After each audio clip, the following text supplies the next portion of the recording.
Thanking God again for the insight he gives us into his word and more practically the way it can help us improve our lives. Let's call chapter 13 of Romans conscience, because it literally comes up in verse 5, but I think it actually is a sub-theme or a low-key theme in all three paragraphs that at least the ESV breaks this chapter into within the two sections or subject headings it has. But I preached this chapter not too long ago. I'm going to stick with a lot of the themes we pulled out and try to change it up a little bit in the dominant theme that I saw this time in going through the chapter, where in verses 1 through 7, it's going to talk about our relationship to the governing authorities in a famous passage that reads, beginning in verse 1, let every person be subject to the governing authorities, for there is no authority except from God, and those that exist have been instituted by God. Noticed in the past, that is a verse that's easy to obey when the person you approve of is an authority, but it's not quite as easy when you disapprove of the person who is in control. But it is a passage that applies regardless of our approval of folks who are in authority, whether it's bosses or rulers. And so understand how we can go about having stability in all administrations. When you begin to understand that he is not saying that, as he goes through those first 7 verses, that living in subjection to the governing authorities and doing good is going to insulate us from injustice. Common sense says that's not the case. Why?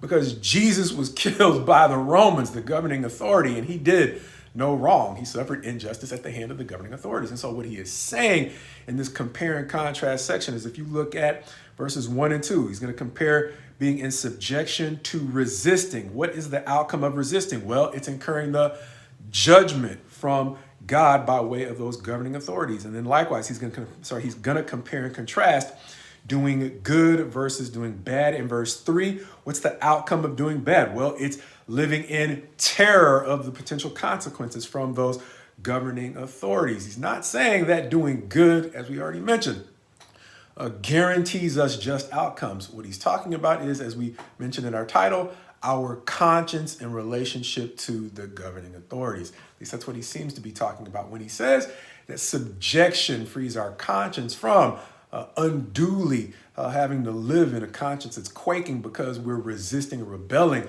against the governing authorities, not living in proper respect for the fact that God has actually put them in charge. And then likewise, he's saying doing good. He's saying the opposite, of course, doing bad attracts an unnecessary twinge in our conscience that we illustrated by saying when we drive. I know the feeling of when I'm speeding down the road, maybe 30 miles per hour beyond the speed limit. I also speed past law enforcement. There's a chill that goes down my spine. And that seems to be the illustration he's talking about here, as opposed to, even if I just naturally get nervous around law enforcement, I'm going to have more than likely an easier time with my conscience if I'm rolling past them obeying the speed limit. It doesn't mean that I'm always going to get fair treatment. It just means that my conscience is in a better condition the more I'm living in subject to the rules and the authorities that have been established, and I'm just generally doing what's right, even when the law isn't telling me what I should be doing. I just take the perspective that I generally need to get in the habit of doing right by others, even when there's no law telling me to do that. Why? Because he's then going to move on to talking about what we owe one another. And part of what we owe one another is relative to the way that we serve God. So even those in authority, those to whom we are subject, they're subject to God. And so they are not simply executing their will. They are doing a better job of treating the people underneath them with genuine compassion and justice, the more they realize they got a boss too. Verse 4, for he is God's servant at the beginning of verse 4. And then at the end of verse 4, he's going to say it again. He is the servant of God, an avenger who carries out his own will? No, carries out God's wrath on the wrongdoer. And so just as I can incur or attract judgment for failing to be in proper subjection to the governing authorities, they can likewise attract God's judgment for failing to be in proper subjection to him, carrying out their duties in the way that he has called them to do. But we do not only owe God a duty of care in large matters. He's talking about not only wielding the sword, but simple things like tax collection. So even in the mundane things, we have a responsibility to do our jobs in a way that honors God, God willing.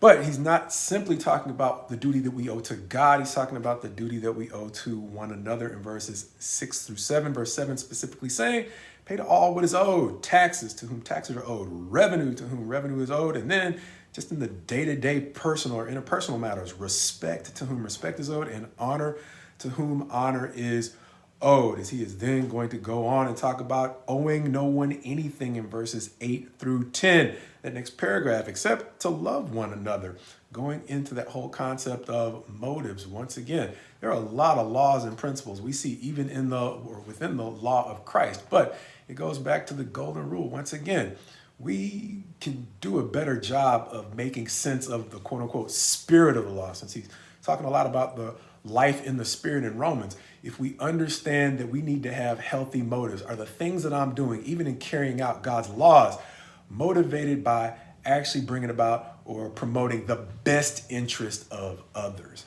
So the more I'm generally or genuinely seeking the best interest of others, the more I'm going to properly apply God's law, the more I'm properly going to wield authority, whether it's a small amount of authority I have or a large amount of authority going all the way up the chain or the chain of command.